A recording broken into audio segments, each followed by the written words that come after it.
আপনি কি নামাজে দুর্বল? চিন্তা নেই, লাইলাতুল কদরের রাতে ছোট ছোট সহজ আমলও আপনাকে অসীম সওয়াব দিতে পারে। একে একেবারে অনুশীলন যোগ্য করে ধীরে ধীরে ইবাদত শক্তি বৃদ্ধি করতে পারেন। আসুন জেনে নেই কোন সহজ আমলগুলো এই রাতে বিশেষভাবে কার্যকর। Subscribe to my channel. লাইলাতুল কদর হলো হাজার মাসের চেয়ে উত্তম রাত, কিন্তু যারা নামাজে দুর্বল তাদের জন্য পুরো রাত জেগে নামাজ পড়া কঠিন হতে পারে। তাই ছোট ছোট সহজ কিন্তু কার্যকর আমল এই রাতে বড় সওয়াব দেয়। 1 নম্বরে দোয়া। অন্তরের আবেগ দিয়ে ছোট ছোট দোয়া করুন। চোখের জল মিশিয়ে দোয়া করলে আল্লাহর কাছে এটি গ্রহণযোগ্য হয়। 2 নম্বরে জিকির। সুবহানাল্লাহ, আলহামদুলিল্লাহ, আল্লাহু আকবার ধীরে ধীরে উচ্চারণ করুন। দৈনিক 10 থেকে 20 বার করলেও সওয়াব বৃদ্ধি পায়। 3 নম্বরে কোরআনের ছোট আয়াত পড়া। বড় সূরা না পারলেও ছোট কয়েকটি আয়াত অর্থ বুঝে পড়ুন। 4 নম্বরে নফল নামাজ। 2 রাকাত বা 4 রাকাত নামাজই যথেষ্ট। ছোট হলেও নিয়মিত নামাজ আল্লাহর কাছে প্রিয়। 5 নম্বরে ইস্তেগফার।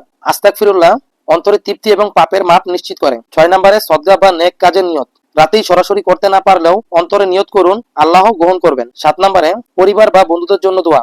অন্যদের কল্যাণে ছোট দোয়া করাও বড় সওয়াব। নামাজে দুর্বলতা কোনো বাধা নয়। ছোট সহজ আমল নিয়মিত ও আন্তরিকভাবে করলে এক রাতেই এই লাইলাতুল কদরের ইবাদত অসীম সওয়াবের উৎস হতে পারে। নিয়মিত অনুশীলন করলে ধীরে ধীরে নামাজ ও ইবাদতে মনোযোগ বৃদ্ধি পায়। এই সহজ আমলগুলো অনুশীলন করুন এবং নিজের ইবাদতকে শক্তিশালী করুন। তাই এই রাতকে কখনোই হেলায় হারাবেন না।